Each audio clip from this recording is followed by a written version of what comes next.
cas de la grippe, par exemple, le virus est dit endocellulaire, ce qui veut dire qu'il exerce son pouvoir infectieux en s'insérant au cœur même de la cellule.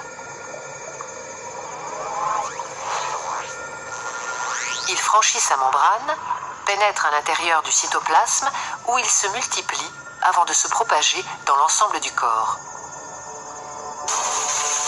La cellule infectée présente alors à la surface de sa membrane des éléments identificateurs de l'antigène agresseur qui l'a contaminé. On les appelle peptides antigéniques. La cellule est à partir de ce moment-là considérée comme étrangère à l'organisme. Contre ces antigènes se logeant au cœur des cellules, la réponse de l'immunité adaptative est dite à médiation cellulaire. Tout commence lors de la réaction inflammatoire. À ce moment-là, certaines cellules immunitaires, les cellules présentatrices d'antigènes qui ont été les premières à entrer en contact avec l'antigène agresseur, captent son identité et la présentent à leur surface. Les cellules dendritiques exposent le peptide de l'antigène.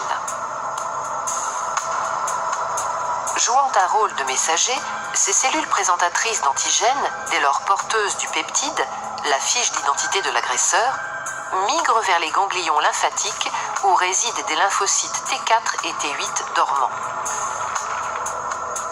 Elles présentent le peptide collecté aux lymphocytes spécialisés dans la réaction à l'antigène présent dans le corps et à celui-là seulement.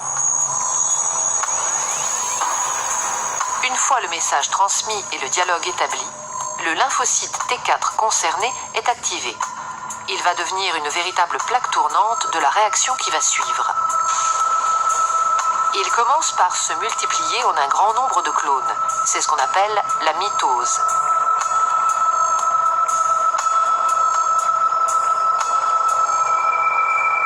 Certains des clones deviennent des LT4 mémoires. D'autres, appelés alors LT helper ou LT auxiliaires, deviennent capables de synthétiser et de sécréter des médiateurs chimiques, des cytokines, nommées interleukines ou lymphokines, qui vont déclencher la réaction des autres lymphocytes. Les interleukines émises stimulent à distance d'autres lymphocytes, notamment les lymphocytes T8, déjà mis en alerte depuis leur contact avec la cellule présentatrice d'antigènes. En réponse aux messages chimiques qu'ils reçoivent, les lymphocytes T8, dits immunocompétents, se multiplient à leur tour. Une partie, les LT8 mémoires, sont conservées. Les autres deviennent des cellules tueuses qu'on appelle lymphocytes T cytotoxiques. Patrouillant dans l'organisme, ils sont maintenant capables de reconnaître puis de détruire les cellules infectées.